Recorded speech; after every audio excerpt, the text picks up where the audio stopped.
All right. Good to go? Woo! Thank you, everybody.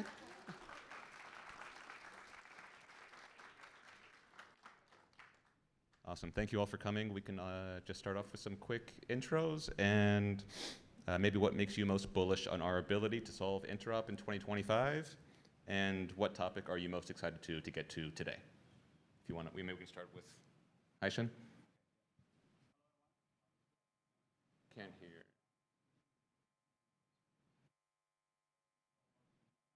Mic is not working for Haishan. Let me save the date.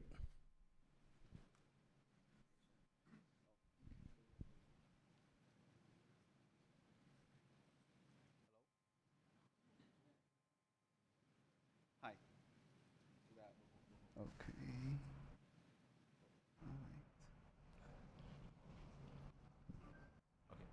Okay. Oh. Perfect. Okay. No. Perfect. Hello, everyone. Oh, wait. Sorry. Okay. Hello, I'm Hai-Chen. I'm co-founder from Scroll. I guess so Scroll is building the ZK EVM, native ZK EVM for as a ZK ROP.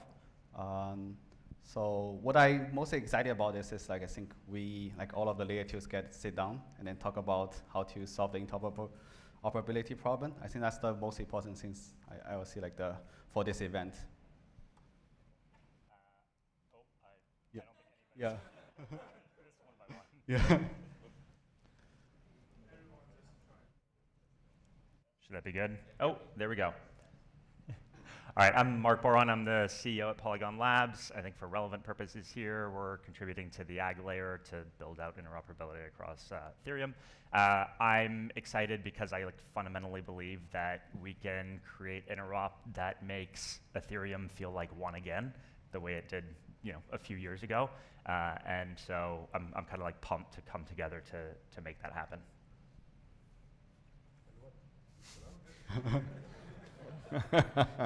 Oh.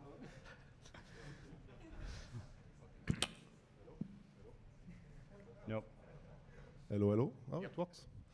So I'm Nicolas. I lead the Linear team. I've got a background in distributed system and research. We started the research on rollups in 2019.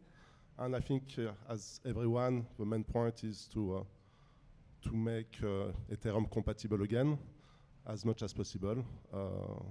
And there's a lot of work, but we'll be able to do it. Hey, my name is Mark, and I am a contributor to the Optimism Collective. I am really bullish on us making a lot of progress on shipping Interop in 2025.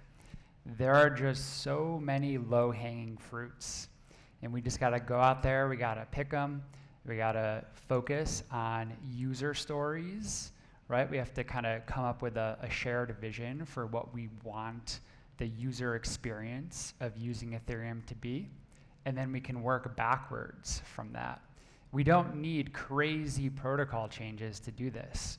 We just have to agree what the ideal user experience of using Ethereum and all the L2s are. And there's a lot of stuff we can do outside of the protocol at the application layer. And a lot of the L2 tech stacks are maturing. We need to kind of get out of this fight for survival where we're stuck making short-term decisions. And now we have credible competition from other ecosystems like Solana.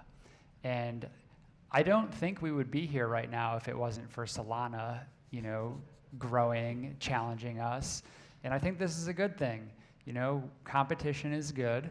So, I want Ethereum to win. And I'm a big believer in turning zero-sum games into positive-sum games. I think that if we just start deciding to play positive-sum games with each other, I think that we can, make positive-sum games the best outcome for all of Ethereum and grow the whole pie. Hi, everyone. I'm Ed Felton. I'm co-founder and chief scientist at Off-Chain Labs, the original developers of Arbitrum.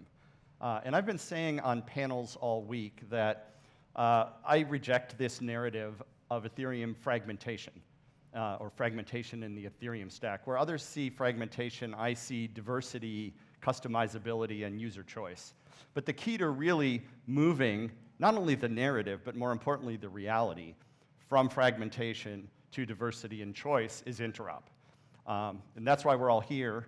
And I think I agree with what others have said, that if we focus on the progress that's available to us, we can make user experience much better in the near future. Okay. Testing. Okay, it actually works. Yay. So I think for me, I'll give my like one-sentence definition of what the goals of interoperability are. Basically, I think the goal is that the Ethereum L1 plus L2 universe needs to have the same security and convenience properties that we would have expected and demanded Ethereum to have had we done execution sharding. So I think if you think about it that way, then every single item that we've talked about, whether it's cross-chain sends or addresses or light clients or like smart wallets or any of these other topics, just like naturally falls out of that. And so I think for me, like having that as a central goal is something that's really valuable.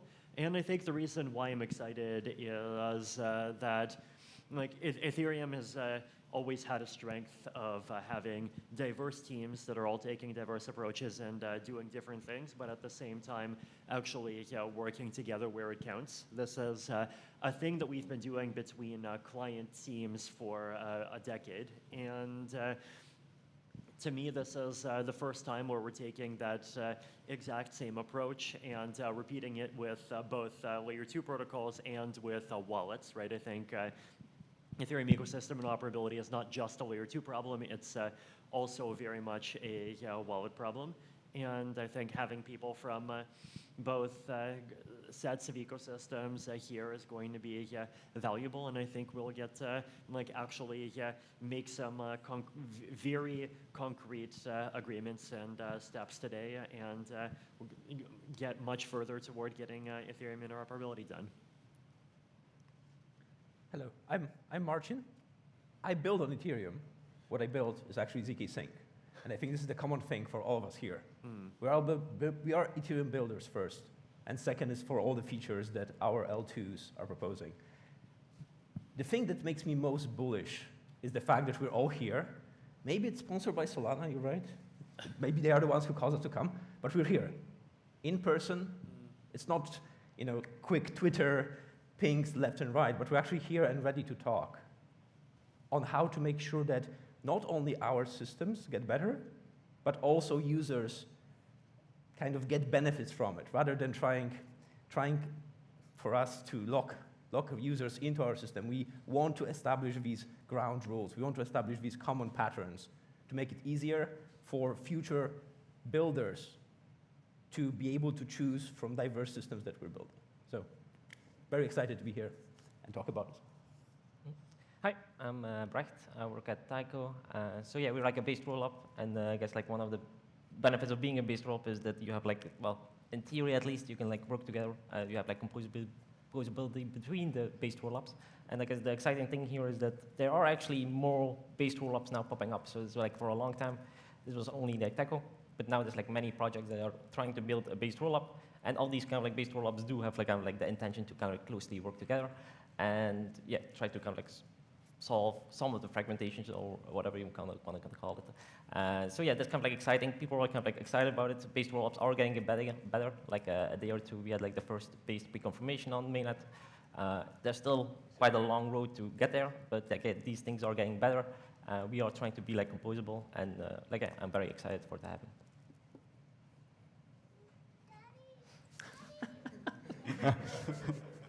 Awesome. Thank you all. So first topic for the group, what is the biggest obstacle to solving interop? And this is something that we've all been talking about over the past few days. It's actually something that is not a technical challenge. It's more of a coordination and communication human challenge. We all have this shared vision for what we want Ethereum to become, and we all genuinely believe that solving this thing, getting this thing, is critical to actually unlocking that vision. So yes, what is the biggest thing that we can do to make meaningful progress, not in years, but in months, hopefully in the first half of 2025.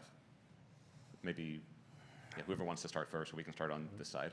Right. So, as you mentioned, the main problem is not technical. The main problem is, if you think about it as a prisoner's dilemma, with this crazy lock where on one side, the current status quo is, if each one of us looks selfish, the current status quo is like, hey, let's build something special just in my ecosystem and let's try to get people into the ecosystem. But at the same time, this is something that will cause us pain going forward. Right? So the thing is, TLDR, it's not technical, it's about us sitting here in these discussions that will start here and will continue over the internet and actually talking about these layers of common things that we can build together. To me, it's more of a coordination problem. There are a lot of us. There are a lot of L2s, a lot of L3s, different L2 app chains. Many of the things that we need to do are not that difficult to do. We just need to agree on the details of how to do it, what are the formats, what are the expectations, and so on. I think we all know how to do that. We just need to get in a room and do it. And so here we are in a room.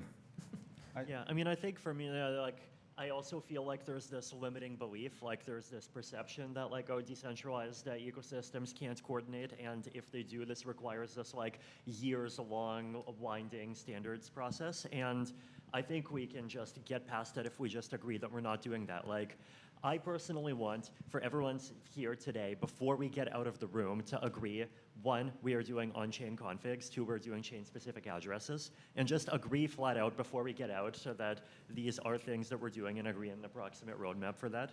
And I think if we can be aggressive on the timeline, then we can make meaningful ends before the end of this year.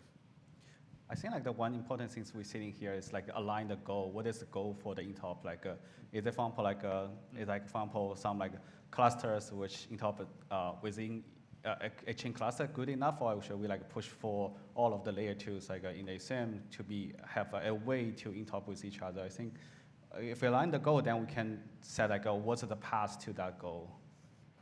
I think the way to think about this is the goal should be rooted in a desired user experience. So saying something like any Ethereum user can reliably transfer their funds from one L2 to another L2 in 20 minutes. Like that might be one goal, and then we kind of have to work backwards from there towards the technical requirements to enable that. Okay, no, what is this 20 seconds number, 20 minutes number, 12 seconds? Come on, Ross can do 2 seconds optimism to Arbitrum. Like, come on, get off your butt here. I just picked a random number. If we want to become more ambitious, let's do it. Yeah, okay. Low value amounts that liquidity providers can handle. Let's say 3 slots of the slower of the 2 chains. Like 3 slots of the slower of the 2 chains? Yeah. Okay. Yep, should be possible, right? I mean, come on. Like, okay. Ross is like literally doing it between you 2 guys already. Yeah. Like, All right, somebody better be taking notes. I mean, I'll say the thing that most people probably don't want to say. I think incentives are like completely misaligned.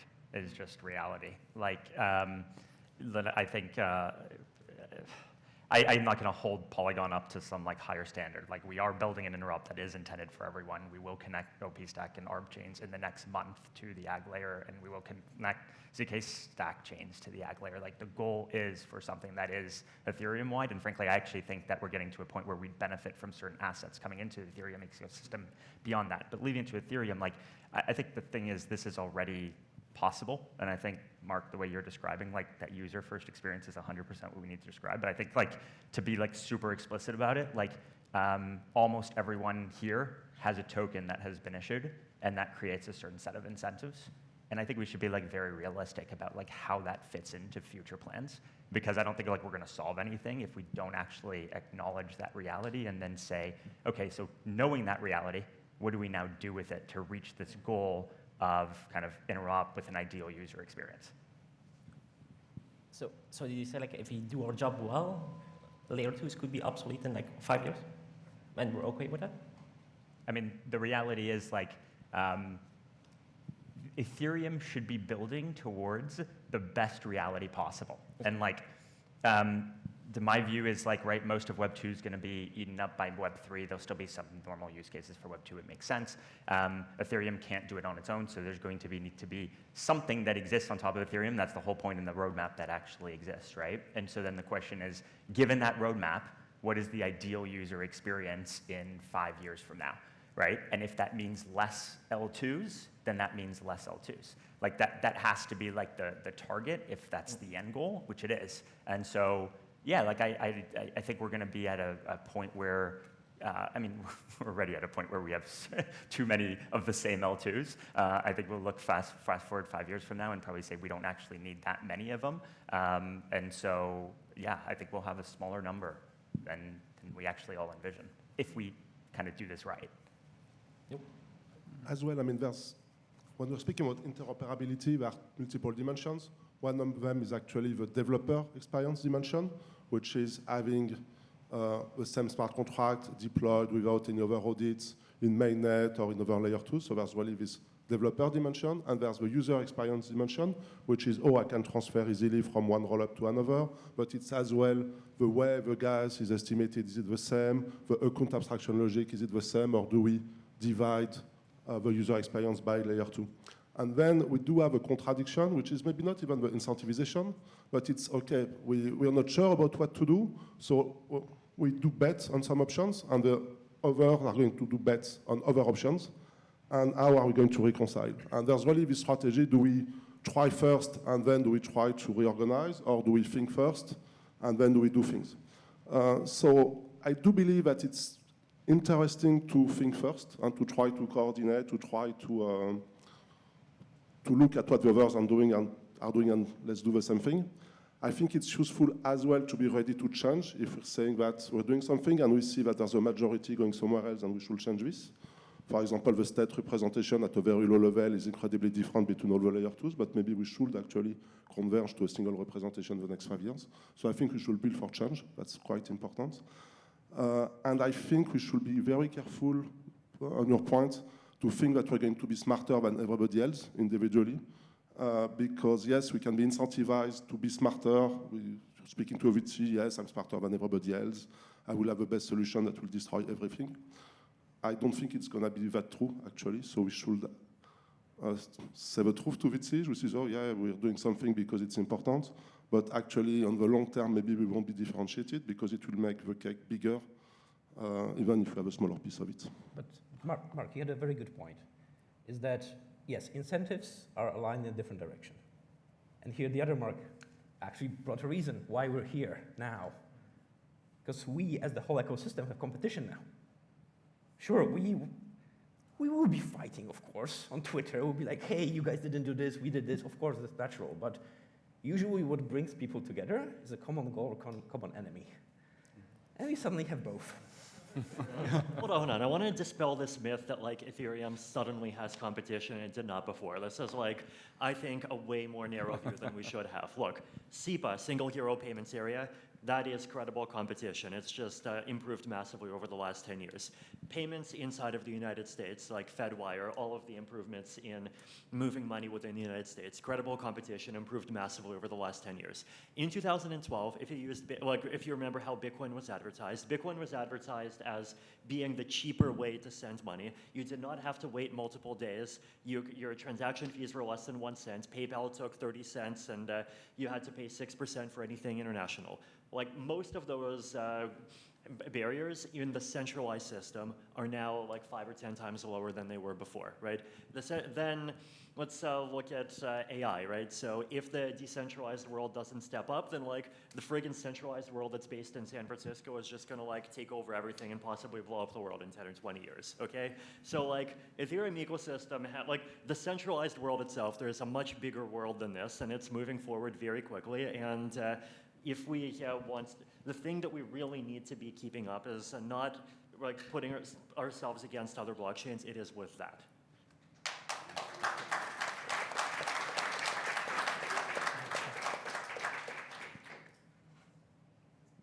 I guess SEPA is not on Twitter, so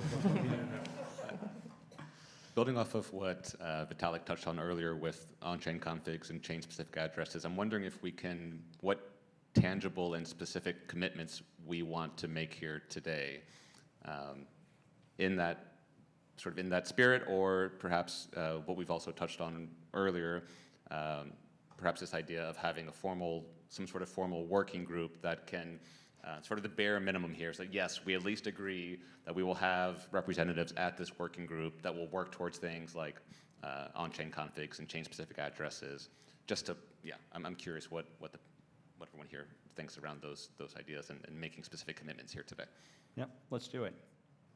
Maybe, hold on. Let's, we're going to put a fire under everyone. We're going to go left to right, and no one's leaving until people say yes. So your turn. Unchained configs, what do you think? It's going to be a long panel. Yes, I agree. These are very important things we have to do. Okay.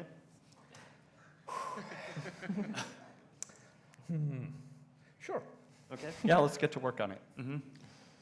Yes, but conditional on having a very clear user story that shows end-to-end how it solves a problem for an Ethereum user today. Okay, I can give the user story. So the difference between on-chain configs and the status quo is that in the status quo, in order for a user to be able to communicate with a chain at all, that chain has to be on-chain list. And if it's not, then you don't have a way to communicate with it. We're also going to have many more layer 2s. Examples of that would be a chain that just gets quickly spun up for some game or some voting instance. There's more and more of these coming up, and we want to have a world where, as a developer, your story is it should be permissionless for you to set up a chain and be compatible with things. Does that satisfy you? Yes. Okay, your turn. So yes, as well, with a small but that we should define exactly what we want to do. Because if we don't put some precise goals, it will be a lot of meetings without anything achieved at the end. Yeah. Okay, as a precise goal, how about at the minimum, take in the information that is on chainlist.org, including chain ID and very basic parameters, and agree for that information to be on L1. Yes. Okay, your turn. Yes, and I'll just repeat the caveat. I think what Mark said is just bottom line is as we go through this, just keep in mind all the time. Okay, and? Yeah, I'll say yes. Okay, amazing. Okay, let's everyone clap. We have our first agreement.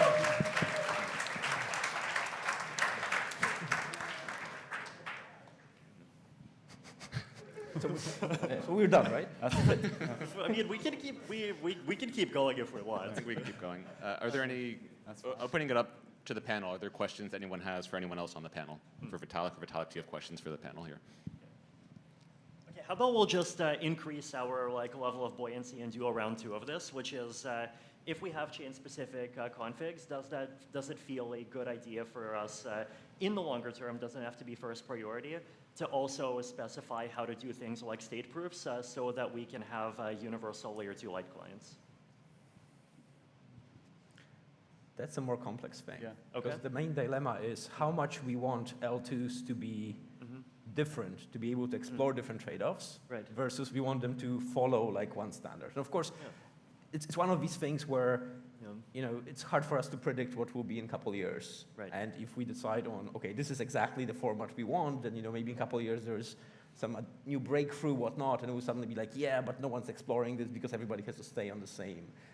Okay, so I think actually for me the idea of putting in the config actually precisely is the flexibility maximizing approach, right? Because the flexibility minimizing approach is basically we go around here and we basically say everyone has to adopt Verkle, right?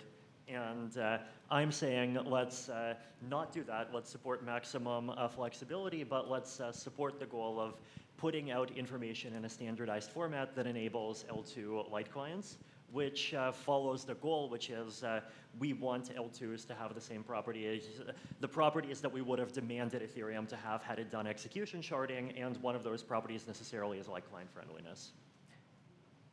So, Tycho, we're all purists, right? We always stick to whatever Ethereum does. But how would you enforce the same security Right. properties if there is diversity, right? Yeah, So I that's agree kind of with like the problem I have with like these. Well, Right. okay, I want to customize, but like how do you have like a uniform kind of like experience? Yeah, in like a different way. So Yeah. I'm not sure Okay, how you so combine the there's, two. Yeah. I agree. There's there's two axes, right? One of them is having a format, and then like having a common language, and then the other is like the thing under the common language actually like being secure.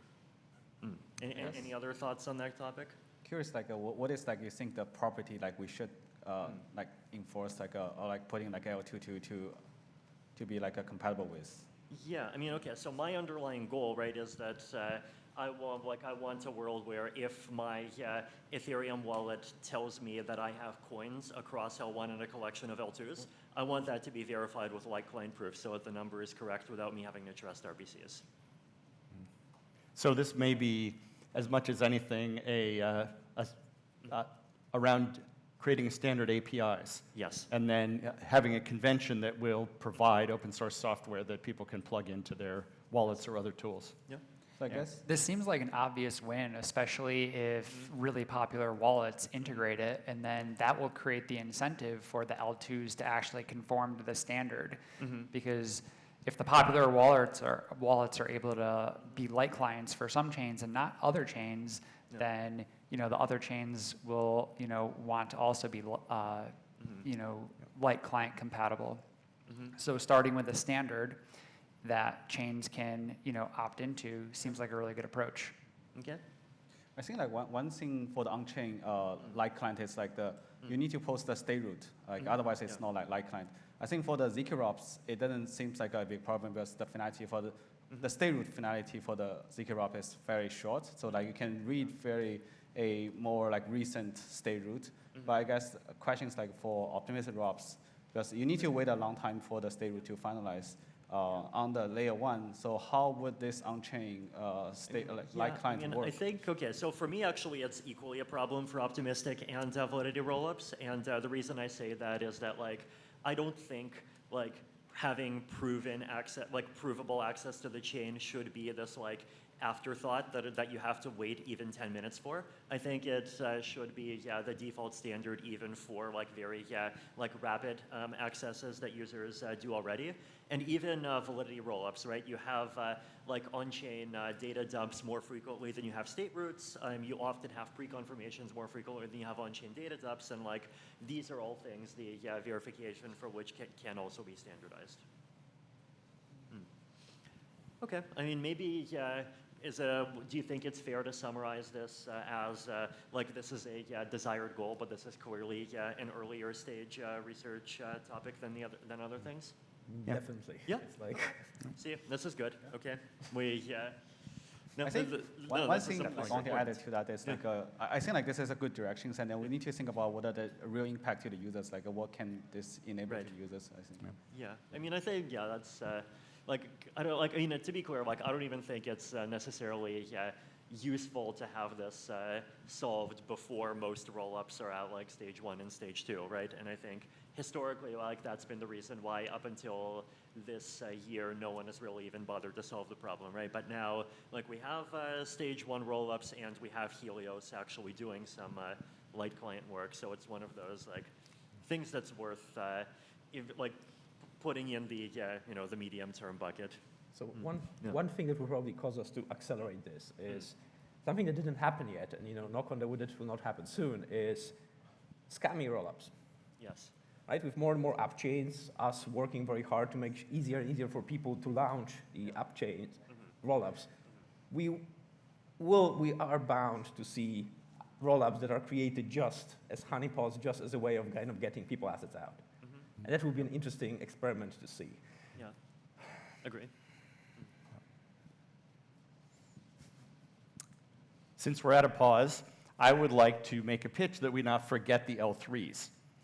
Right nowadays, about half of the total gas consumption in the Ethereum stack is in L3s. And whatever it is we do, I hope that we can, some of it will just transfer or apply directly to L3s. But in some cases, the fact that there may be 2 layers of settlement may affect what we're doing. So just a plea to not forget about the L3s. Do we have any L4s already? Or not? Yes. Yeah? I know of at least one. Wow. You know, there used to be a company doing state channels that was called O4.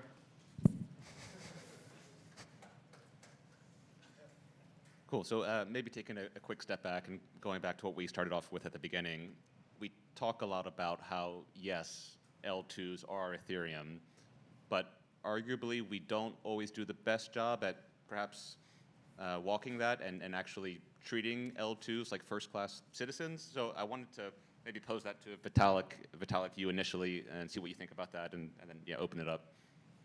Yeah, I mean, I think there's like two levels at which it happens. There's like third-party dashboards that try to say, like, position, say, Ethereum versus Arbitrum versus Optimism, and then they, I think, like, create this confusion that, you know, the distance between Ethereum and Arbitrum is like the same as the distance between Ethereum and, you know, Monad or Binance Smart Chain, or, you know, like Bitcoin or the US banking system, and like, that's an outside Ethereum thing that I think we should like push to fix. But there's the inside Ethereum question of is, for example, the core dev process like taking L2 needs into consideration strongly enough? I feel like that's not for me to answer, actually. Maybe that's a good question to everyone, which is like, what are things that the Ethereum core research and dev process could do to do a better job of taking L2 needs into account? So one thing I will mention is first, thank you for the 4844 and blobs. This helped a lot. This was like the biggest gift we have gotten there. So thank you.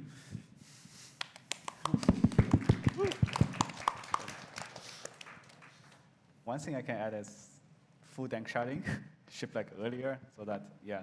So I think like now we're seeing the blobs is at the some level which like it will increase the price very soon, like with more blobs spin up. Now seems like we are like urging like, or somewhat like relatively more urging like to having the full tank sharding. Yeah. As finality. As finality is quite important. I think it's important for basically the layer one to continue to go ahead. I mean, we need enhancements in the EVM around, for example, cryptography. There's a lot of things that have been discussed forever that should be happening, I believe. Because that's how you create differences. If the EVM does not evolve, then basically you need to add features in your own execution layer, and then everybody adds different features, and then it's a mess to reconcile. So I think where the EF can help a lot is really into pushing the EVM for the execution and the fast finality for the consensus part.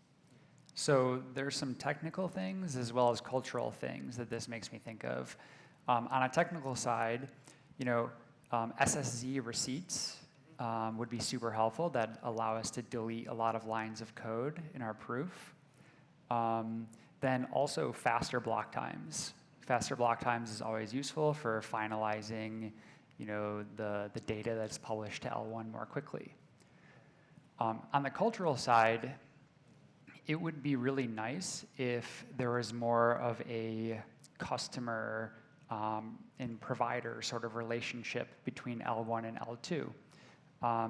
We found that, you know, when we make suggestions on how to modularize Geth, for example, the Geth team, you know, wants to be credibly neutral and not necessarily make abstractions that allow us to more easily maintain our fork.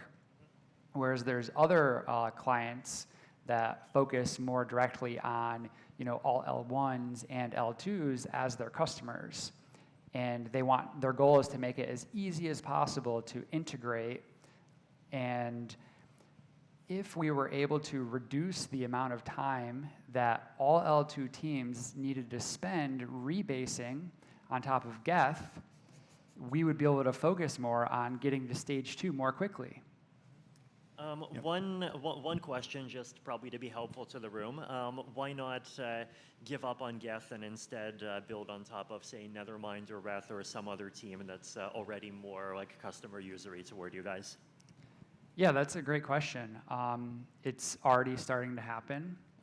I think that, you know, everyone loves to say Rust is the future. You know, I think Go is great. I think that Nethermind is also great. I think all the clients are great. I think that it's just still so early, and as the L2 teams mature, they're able to take on more scope and own more code bases. It's this trade-off between getting to stage 1, getting to stage 2, just fighting for survival, versus taking on a full multi-client approach. Yeah. So there's a huge cost, however, in forking and having your own version, which is the risk of having an insider doing modifications to the code. It's deployed everywhere, and then the fraud proof are not detected because everybody's running the same version. There's as well a huge risk in terms of having a single team maintaining a very important piece of software. So the fact on the layer 1 that we have a guest client implemented in Golang, another one in Java, another one in basically every languages, including NIM, for example, for status. I think it adds a lot of value in terms of security. And yes, we can be faster by doing forks, by doing changes, but we're as well much less secure. So being a little bit slower, I think, much more secure, I think it's quite important. I think all these specific asks and specific questions are important, and let me +1 those. But I also want to get a little bit meta and talk about the governance challenge of how to ensure that there is a really robust conversation between the L1 core developers and the L2 teams. Our team includes core developers from Arbitrum and from Prism, one of the leading L1 consensus clients. And we found it incredibly valuable to have those conversations between those two teams to really understand deeply the implications of L1 choices for L2 and L2 choices for L1. So I would love to see this sort of model of conversation be exported across the whole Ethereum world. How to do that? Not so easy. I think in the very sort of large and high stakes Ethereum governance process, but I think a really important goal. I think the cultural challenge is the one that you mentioned, Mark, is quite tricky because you ask what we as L2 want to get from L1, but the general perception I see is that if you're like an L1 developer, you see these L2s just asking and grabbing and like not giving too much back, right? So the important thing is also for us to flip this and be like, okay, what L2s can do to help L1? And it's not only technical things, it's also cultural thing, it's also us showing that we're actually built on top of Ethereum, right? Which sometimes we forget. Yeah, and some of the things that L1 might ask themselves, do we want to do this, that are difficult to do, we might be able to say, actually, we don't need that so much. Yeah, not much to add. A lot of important things already said. But yeah, I guess for us personally, it's kind of like fast block times and kind of like the cheaper data availability. That would be like a big win for us. I guess like in general also kind of like, yeah, to work towards this kind of like unified chain, like all the work being done on like the formal auditing for like ZK VMs and kind of like this enshrined ZK VM would be like great to have. I mean, the only thing that I'll add is I think there's an interesting discussion to be had around like, again, I'll bring in like the economics here, which is a reality. Like we look at things, like if I look at things from like a Polygon perspective, we've spent enormous amounts of money on ZK technology that benefits eventually every L2 actually is going to benefit from that. And I think there's a question to be had is like, where is that relationship on where like I think it's an odd thing to say L2s should push a certain technology that ultimately will end up benefiting everyone, but they should incur that cost like holistically, like on their own. And don't get me wrong, there's others doing things. I'm not saying otherwise, but it creates more economic distortion again when that actually happens. And so the question becomes like, at what point in time is it that when we know a technology is headed in a certain direction, that it's actually something that we all should be funding collectively? Like I still think, like actually there's no thinking. We know there's a lot of work to be done on ZK Tech. Why aren't we funding that collectively? I actually think we should be. There's one dimension of this, which I do believe that in the future it will be very important to have different provers to validate and update of a rollup, this famous multi-prover thing.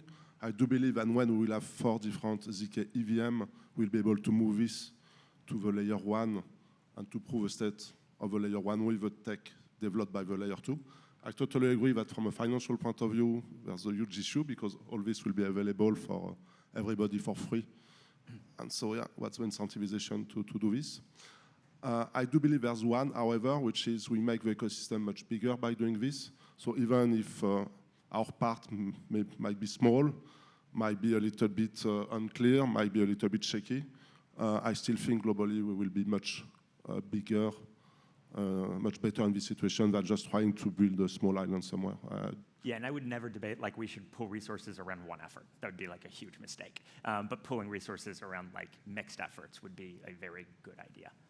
Yeah, there are some stuff that actually the EF is doing already, which is funding the formal verification. But formal verification is highly risky, it's highly difficult. And anyway, it's interesting if it's driven by an external team. I mean, we're ready to contribute and we're doing it. But doing your own thing and doing the verification of it is always strange. So that's an easy way where the Ethereum Foundation is already doing this, but can go very far. And I think it's very expensive, so it's useful if they do it too, if they finance it too. And yes, you have a very good point about reality, right? Financial reality of we're all working on open source code, which means our moat is one PR submission away, right? So it's very tricky to figure out how to finance this while still maintaining a little bit of a benefits and competition. So yeah, it's not easy, but it's crypto, so financial things are crazy anyway. So. Open source is great, but I mean, if the team goes away, it can't go anywhere. So I think we should understand that the value of a team is quite important too. It will evolve, it will have to be maintained. So it's not like, oh yes, everything is going to be stolen by anyone tomorrow morning. We're actually in a much more comfortable situation than this, I believe. I mean, I will bring up a maybe controversial point, but like, I think there should be alignment on like the open source nature of what we develop. Like, I think that's like literally the lowest hanging fruit to all L2s working together and working with Ethereum is everything should be open source, because the moment that's true, now we all, to some degree, are working together regardless of any competition. I don't know that we'd ever reach agreement here or that people want to, but like my perspective is like we should have a lot of social pressure on things being open source across the board amongst L2s. Stupid question, who is not fully open source in this room? Arbitrum has a revenue share license. You can do what you want if you share revenue. Sorry, Ed, I didn't realize you were the only one. I did not mean to target you. I actually did not know that he was the only one with the PSL license, sorry. Yep. So last question, I think, before we turn it over to audience questions. The one group that we don't have up here today is wallets. Yeah. Going forward, how do we best bring wallets into this interop effort? Because obviously a critical component here.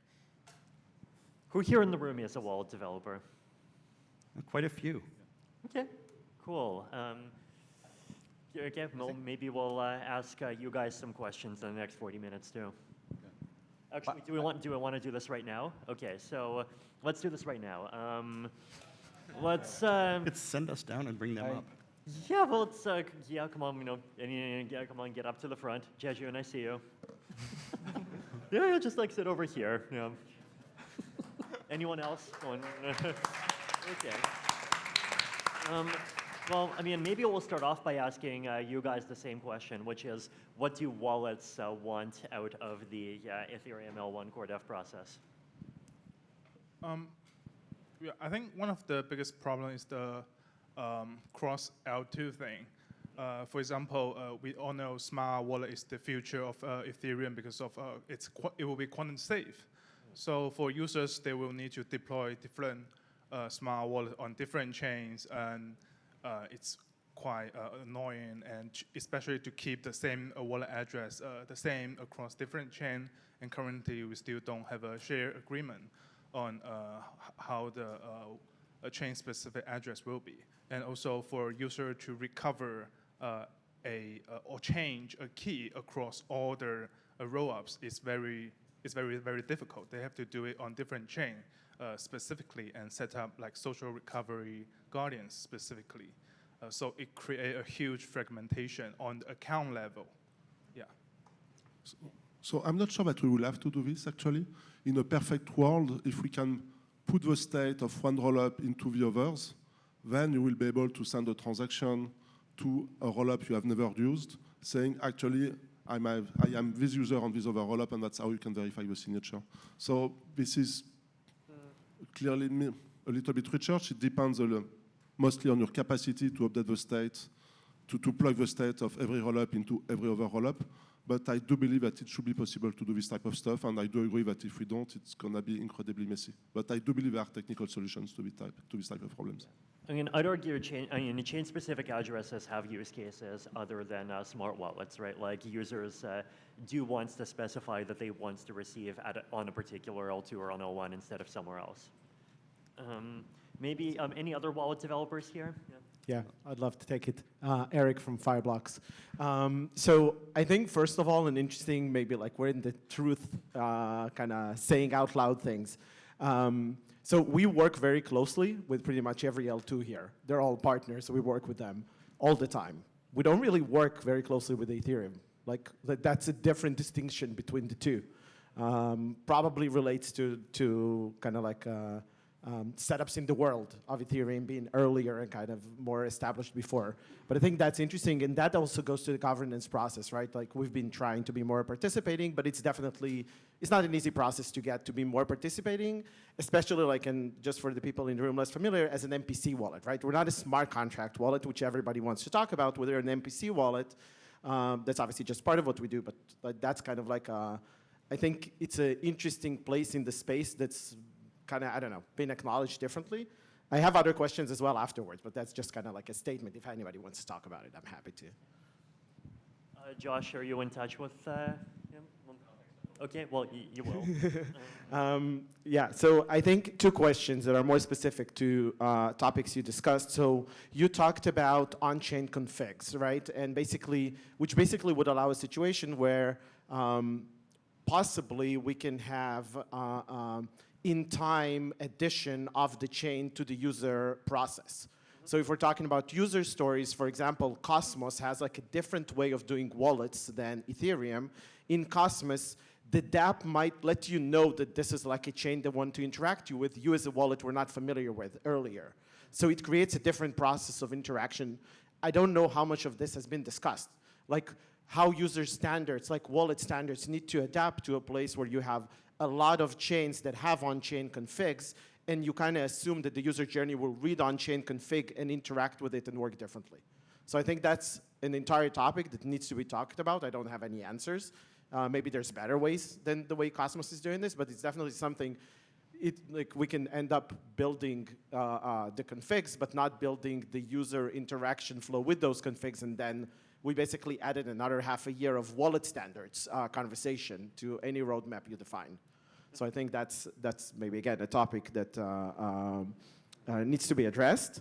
And the other topic that I wanted to mention, and this kind of goes to all of the L2s and the L2 ecosystem, but actually also goes to the entire process of like the roll calls, the RIPs. So any new chain, and again, like the L2s here know this, any new chain that comes up has a few things they need to take care of. And one of the things is integrating with infrastructure tools in the ecosystem, wallets being part of that.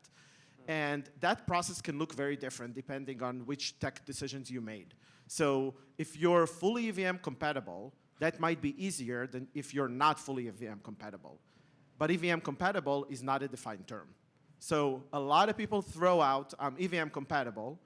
It goes well when you do marketing, but then you go to the wallets and they ask you, so which EIPs do you support, which EIPs you do not support, how does that look? Like, so did you do the gas modifications, right? Did you do all those different things? I think we need to talk more about what it means to be EVM compatible, have some broader definition to EVM compatibility, because now Ithaca is going to be supporting, going to be EVM compatible with 7702 before Ethereum. Is that EVM compatible or not? And they're going to have 7712 before Ethereum. Is that EVM compatible or not? Some chains already have 7712. So like, I think that entire conversation needs to be much more robust. We need more terms than just EVM compatible.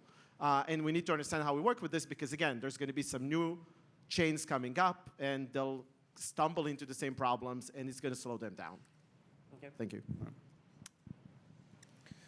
Yeah. All right, we might go for some question from the public. So I'm going to throw this cube. The Ethereum Foundation will not be held liable if someone get injured. There's one over there. Who? Where? Oh. Okay, go first. Go first. Okay, just to pick up on the wallet conversation. So Stefan from One Balance. We've been working with a few different wallets and apps to help solve the fragmentation problem for them. And I think my main observation is that there's actually not much governance that's required to solve it. If anything, there's these things called the CIPes, so chain abstracted improvement proposals. And those need just more attention and more conversations being had towards them. In particular, I think there's sort of a shift that's going to help a lot of the wallets to offer a better user experience, which is to move away from the current way that we do asset indexing towards actually communicating with apps the spendable balance of the user as opposed to the exact amount of tokens that are within a storage slot on the chain that they're querying. And those kinds of sort of coordinated changes to the JSON RPC APIs has been historically the sort of hardest thing to coordinate, right? So you have this standard that was designed in, I don't know, 2014 for the JSON RPC API that's being used for communication between apps and wallets. And just any change to that and upgrades to that have been incredibly slow to adopt. So more attention and focus on those things would be great. And then, yeah, hopefully with those things we'll be able to actually universally solve the fragmentation problem directly at the wallet level without actually having to do anything at the chain level. All right, thanks. If you can have a direct question for the audience, for the panelists, if you want to come to the roll call, I also do protocol support and coordination. Just reach out to me, and here you go. So I speak into this one? Test? Okay. Yep.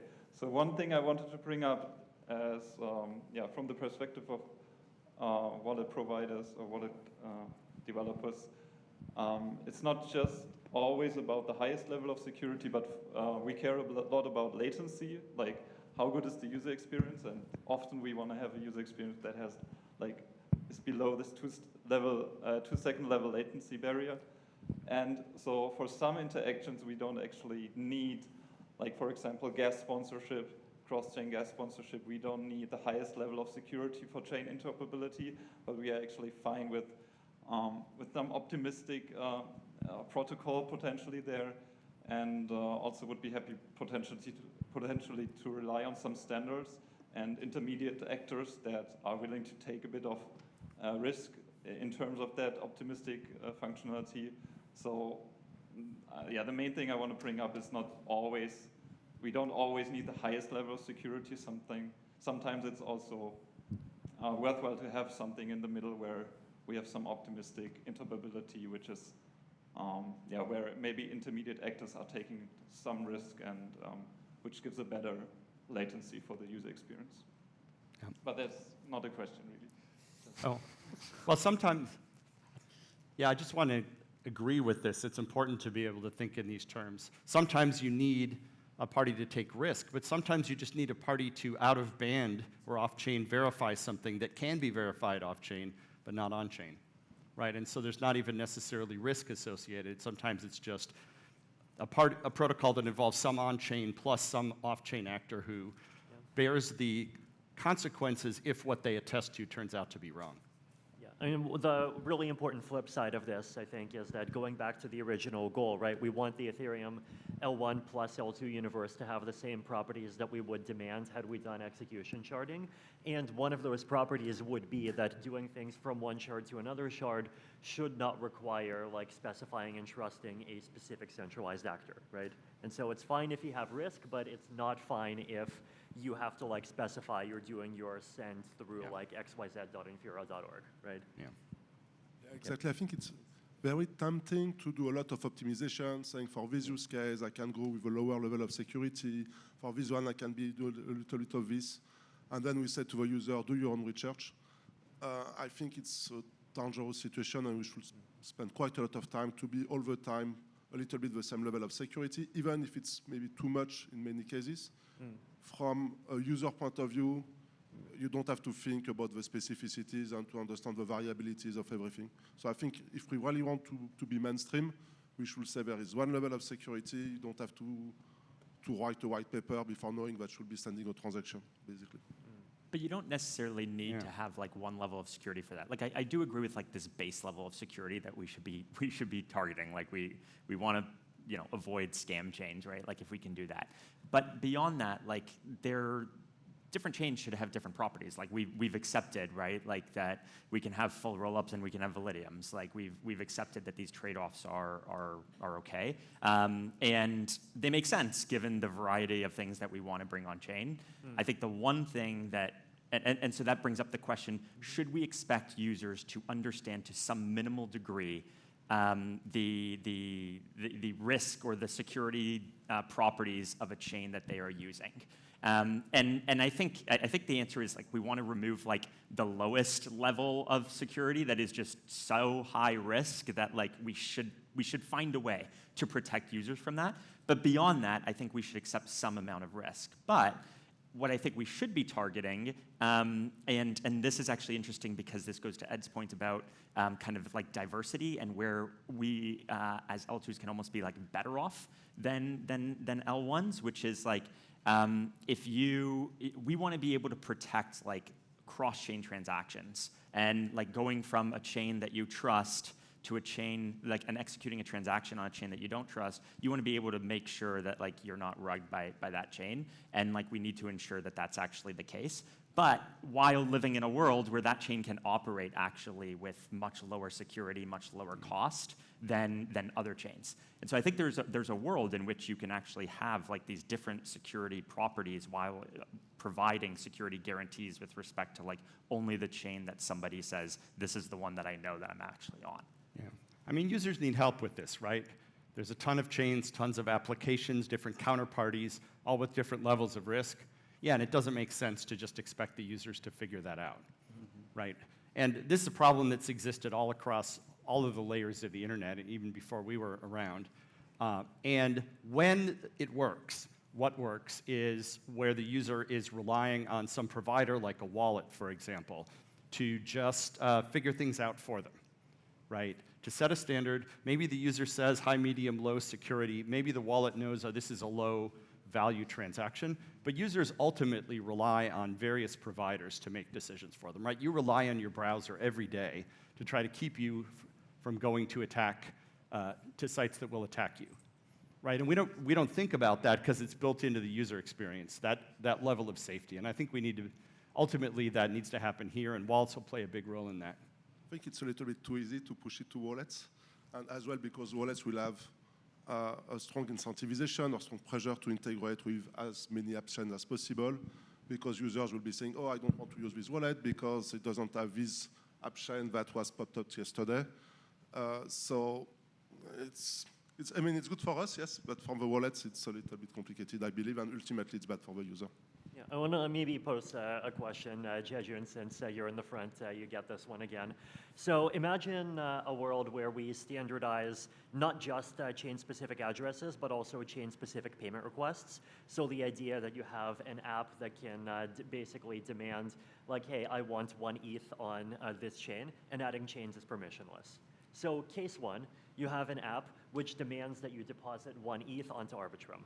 Case 2, you have an app that demands that you deposit 1 ETH onto Tron with a config where there's a bridge between Tron and Ethereum that is a fully trusted bridge with the key controlled by Justin Sun. In this future, how would you expect, how would you wish Sol Wallet to show Arbitrum and Tron with the Justin Sun bridge differently to users? Is this the mic? Okay. Oh, amazing. Well, I think it depends. Nowadays, we use a lot of different bridges, and a lot of time we just trust those bridges. So I think it really depends on the scenario or use case. If it's a low value transaction, maybe like lower than one ETH, then probably we could treat them the same since the result is not that significant. But once it go above a certain threshold, we could give users some warning or education to tell them that this is our suggestion. Yeah. What would the warning look like? Is it like, well, like would you like color the chain like red instead of green? Would there be an extra click through? Yeah, it's like some risk warning. Okay. Yeah, like most of we do on the traditional Web2 fintech app. Makes sense. I think one way to think about it is maybe we should go and look at the user experience of, say, using Stripe or using a traditional bank and aim for the user having to think at most the same amount.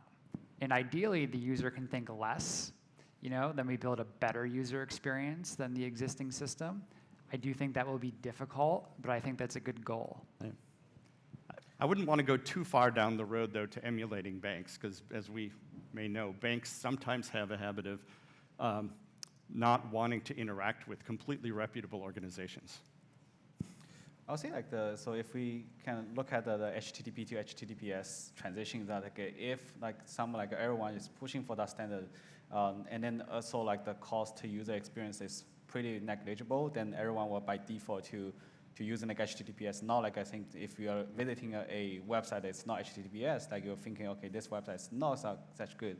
So I think the more important thing is if we can work something like technical solutions to push that as a standard, and then also with negligible impact to the user experience, that would be I think something that we can have all of users can adopt by default. But the question is, what do you want to push as a standard? With more and more app chains launching, it would be almost impossible for you to say which app chain you trust or not trust, right? The operators of many of these app chains, depending on the system, might be able to do arbitrary things with your funds, right? Yeah, I think for example, you can have a certificate okay, this roll up is this app chain. First, I think all of the stacks we need to push up the standard, or you need to by default choosing some minimum security features you when you launch a new chains. And then have some L2 bit or some third party to say, okay, this chain has certain security features and then user will say I will interact with the chain with more trust. I don't need to worry too much. But now without this label, then user was thinking twice about should I do a large amount of transaction on this chain? Should I deposit a lot of things on this chain? I think this could be one way we can push forward. We are putting a lot of on L2 beat, and honestly, they were doing amazing job. Yeah. Until now, so they are this hidden hero in the background, actually keeping us honest. But yeah, the question is how much they will be able to scale with potentially hundreds of app chains starting. That's it. Speaking of collective funding, as we were talking 30 years ago, would you guys be willing to put more funding toward either L2Beat itself or competitors? Yes, easy. Okay. Done deal. Okay. We should all just agree to the amount. You've probably all received something. You all want to agree to 500K? Is that the amount? That's what they want. We should just agree to that. Everyone can give 500K, no problem, I think. I'm serious. It would be good.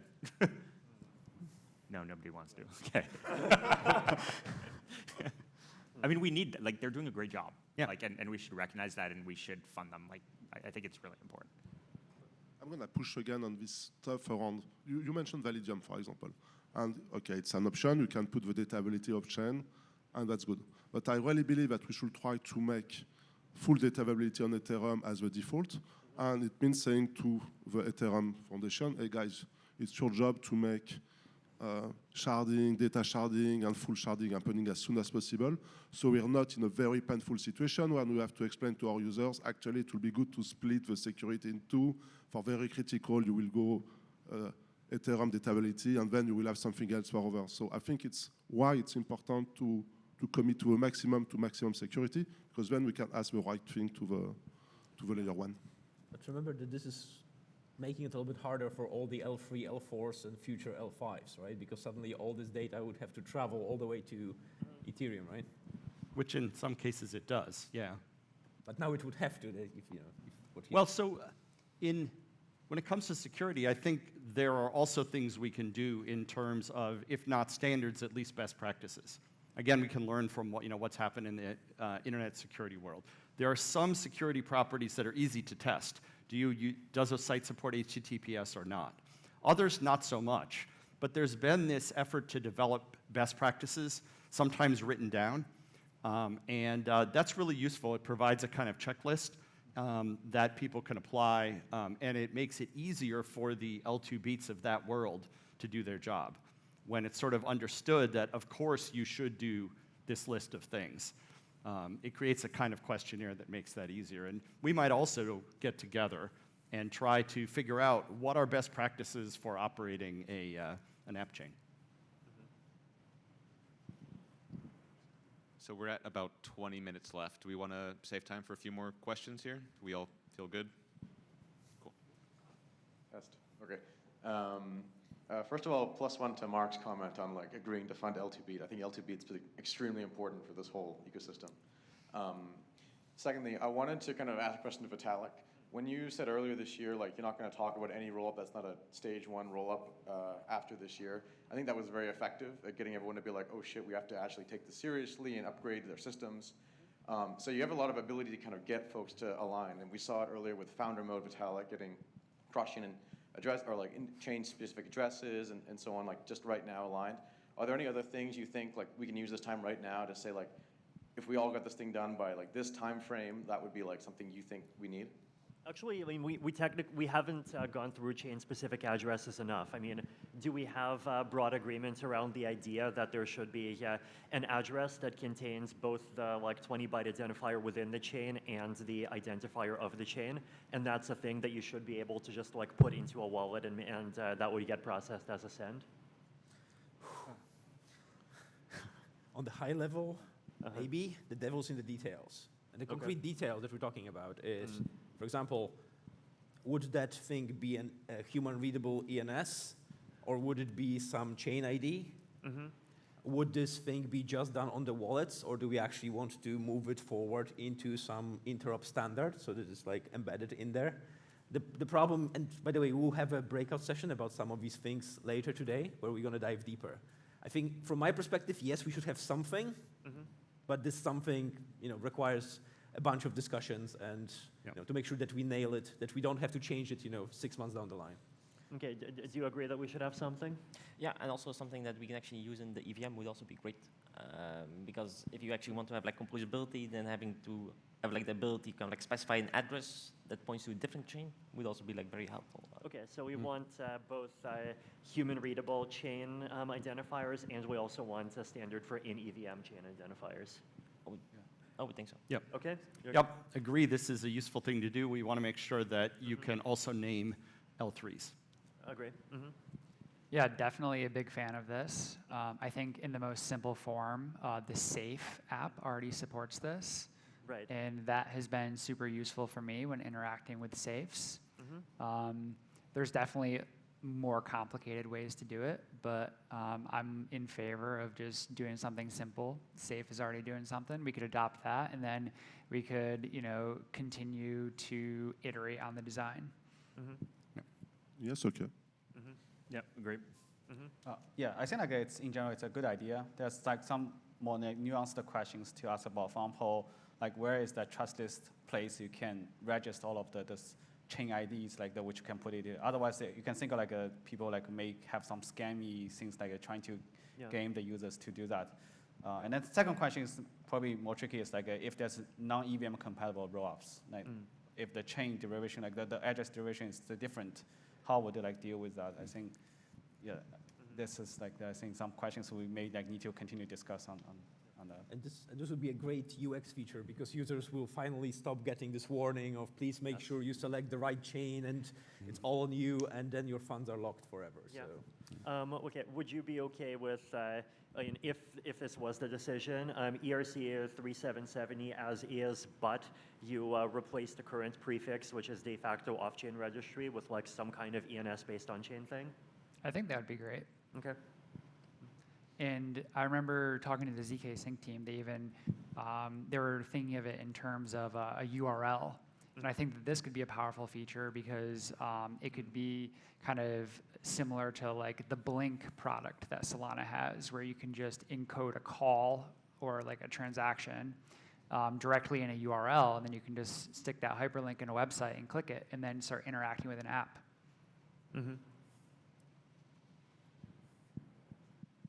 Okay, so that sounds like everyone agrees on the principle, and everyone agrees on the need to have some more breakouts to figure out the optimal version. Wow, we're going through these EIPs really quickly. Yeah. Yeah. The list. We've got 20 minutes left. Technically, they're ERCs, and I think some of them can't decide if they're ERCs or RIPs, but that's fine. But still, that's good. All right, I want to make sure we get some questions in the back. So if anyone has any questions, please raise your hand and we'll throw this over. One look over here. Sure. Maybe to harken back to the scam. Sure. To harken back to the scam chain, scam app problem, I definitely agree that it's maybe too much to put on the individual wallets, and it may be a little bit too difficult for something like L2 Beats to scale to all the different possibilities in real time. I wonder if there isn't room for standardizing some sort of way to aggregate prediction markets to solve this problem. Interesting. I mean, I guess my instinct is that's like out of scope for this this style of low-level technical discussion, but it's also a really cool thing that should exist. And like when wallets start like showing users like some kind of warning based on reputation metrics, if one exists, that's good. You should point to it. And any wallet provider would be willing to use a prediction market as a source of information about whether the chain is green or yellow or red. I see Lucas from Safe. He wants. What is it that you're predicting in this market? Thing you're predicting. I mean, okay, so my definition of a layer 2 being safe is if you have an asset that is inside of an L2, then you as a user can convert that into assets on the underlying L1. So you'd predict whether the chain can pass some test like this? Yes, you predict whether or not an incident takes place that violates this rule. Got it.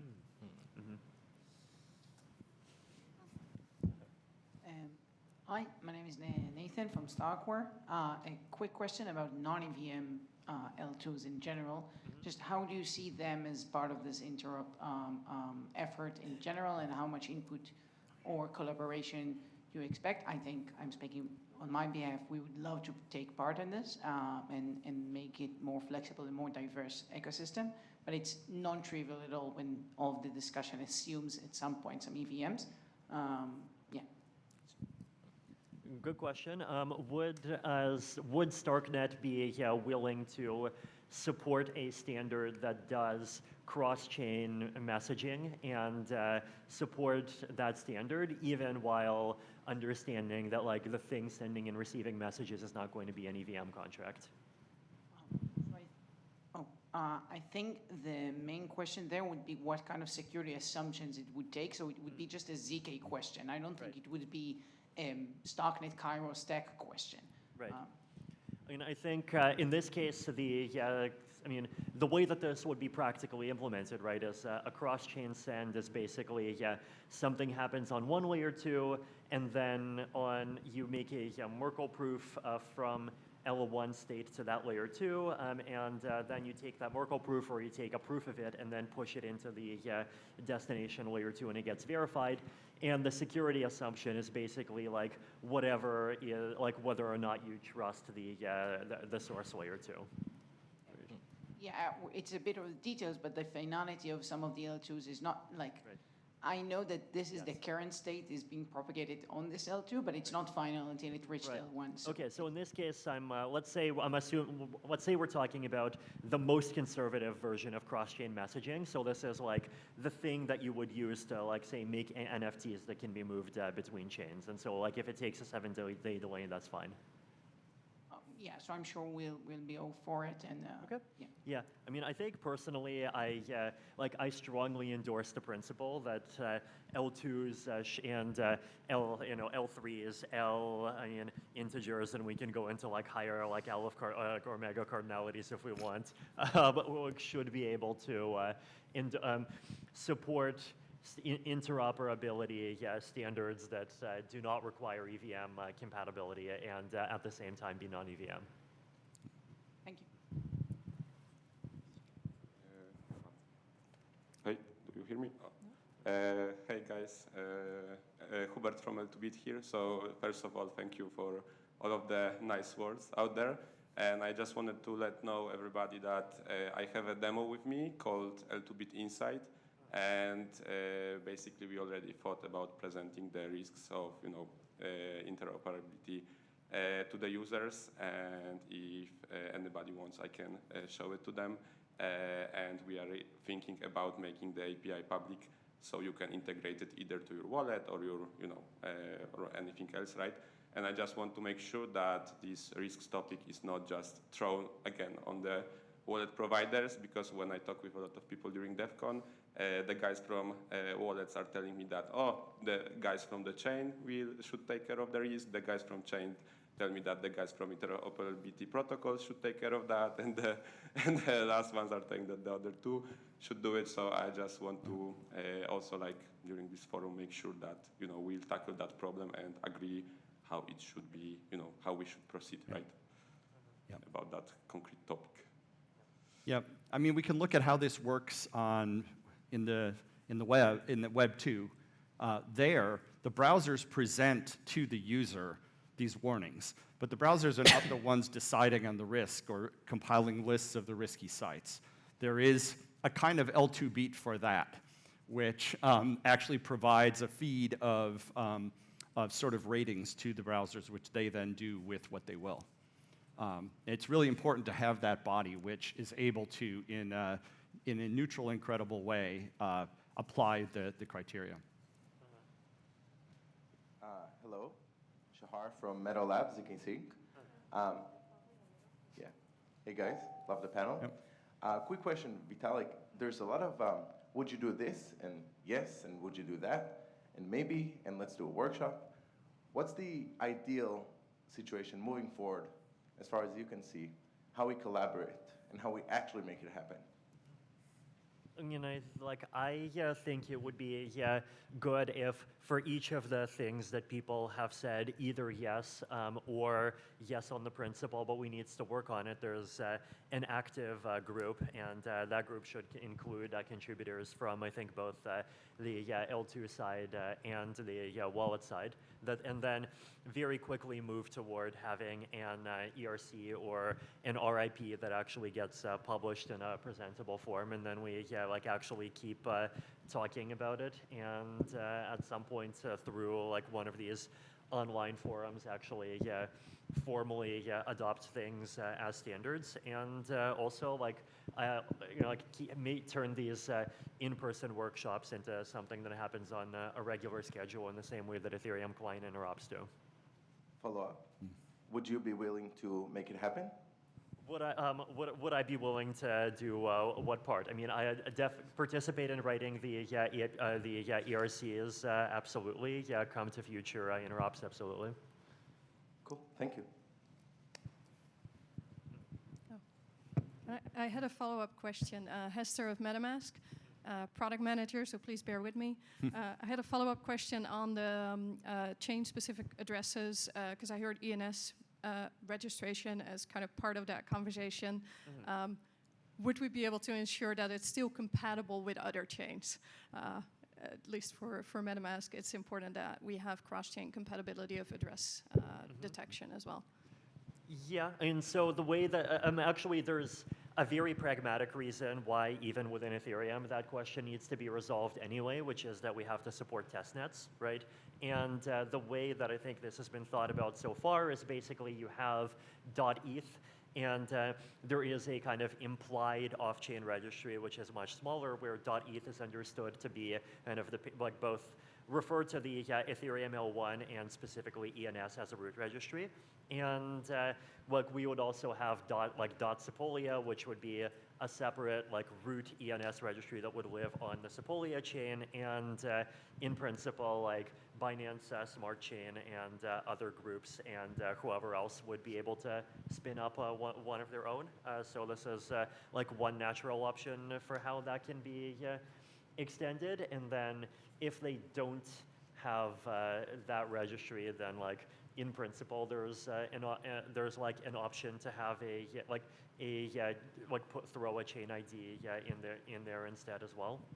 So I think like the standards are definitely being designed, I think, in such a way that like while this group only takes responsibility for making sure everything is compatible for Ethereum, but it still like leaves space for other ecosystems to fit in a very parallel standard. Got it, thank you. I have one unrelated question. Light clients, what would be the minimal that needs to get synced, because we would want that to work on mobile without draining a battery or data? Have you, actually I'm curious, has MetaMask looked at integrating Helios, I mean, even for the L1? Not to my knowledge, doesn't mean it hasn't happened. Okay, so Helios, right, basically, sync committee-based light client, so you get real-time view of the beacon chain, and it's very light in terms of resources. I think it's like a kilobyte a slot plus like 50 kilobytes to renew the committee or something like that, right? And for L2s, basically, I mean, the way that you would read the state of an L2 is like using the L1 and using ideally an L2 config, you would be able to get the information needed to like ask some other network what is the state root of an L2 and then grab the chain. And these are things that are currently being done also by the Helios team, actually. They have, I think for Optimism and for Arbitrum this, right? Some like basically custom written code. And this is something that like you would be able to just add. And everything I understand about it is that it is very light on resources. Okay, awesome, thank you. Hi, this is Francisco. We hear a lot about synchronous composability nowadays, and I feel like in this panel it hasn't come up at all. So I just wanted to double check. Do you guys see that as something that's valuable that we should have, or more of a distraction maybe? I think it's very valuable. It's something that we are working towards. So yeah, I think it's great to at least have the option to be able to do it, especially if you want to have like liquidity on the L1 and keep it there. So yeah, I think there's like different opinions about it. Like, yeah, is it like scalable now or not? But I think having at least the opportunity to do it is a very valuable thing to do. Yeah. It seems today more in the realm of research than in something where we'd want to write and lock in a standard. I think that we can grow a ton with asynchronous composability. I think that the bottleneck to growth is with user experience and not with crazy protocol features. There might be a future where synchronous composability is really, really useful. And I think right now it's a distraction to think about it. I think that we need to, as a community, really focus on a simple goal that can be communicated clearly and align everyone towards accomplishing that goal.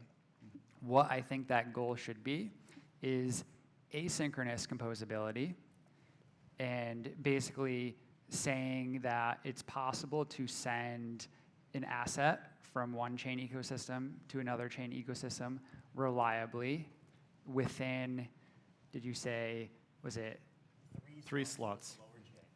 Yes. I think the synchronous composability is something definitely good, like for the user experience.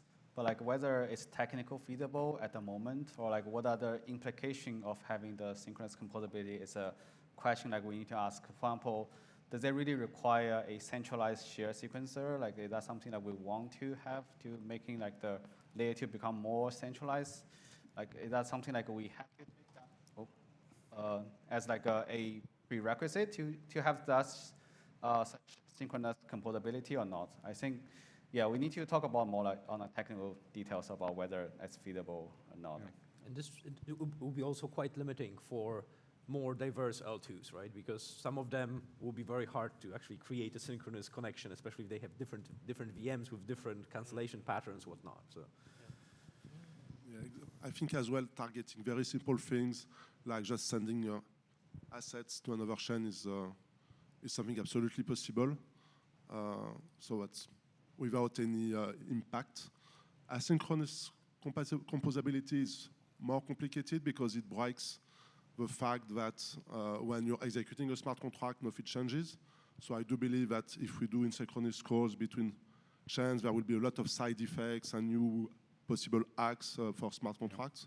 And synchronous composability will be great in this regard, but it's a research project and it's going to take years, maybe more. Yeah, and I think like my view is that for the short and medium term, synchronous composability is like really a domain for layer 2, like differentiation and competition, and I think that's like fully compatible with advancing all of the standards we talked about today.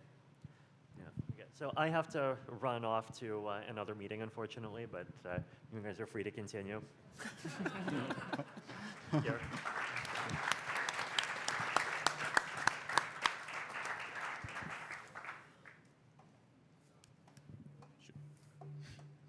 Or not. All right, I have a last question for you. So I'm coordinator in protocol support at the Ethereum Foundation. So there has been a lot of coordination question today. You can guess my job is not easy every day, so I'm going to try to use that moment to get one more commitment from you guys. Would you commit to come to every roll call, every breakout that is interesting for you? At least send one person, or if you don't, send a message to explain why you couldn't make it this. The roll call is every 2 weeks, and the breakouts can be like every week or so for a short period of time. Yeah, we can commit to that. Yeah, no problem.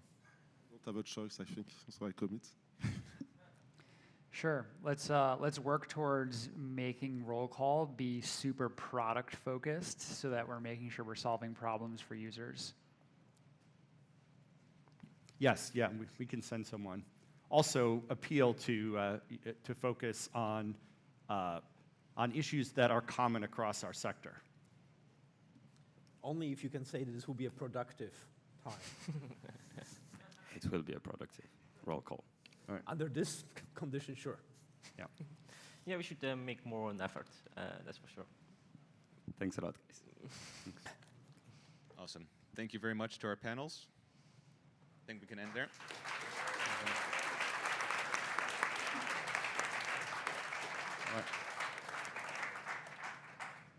So everyone, thank you for coming today. This was the, I would say, opening ceremony. From now on, we are going to move into a very short break. It's about 30 minutes. When you go out here, you can go to your right, and there's a whole chill out area over there where you can go. There's food and beverage, drinks, whatever you want. So it's going to be a short 30-minute break, and then we're going to move into the breakout sessions. There are maps around the area with schedules, so you can scan the schedule, and you can see which breakout area or breakout topic you want to attend. And again, thank you for coming. I hope this is a very productive day for all of you.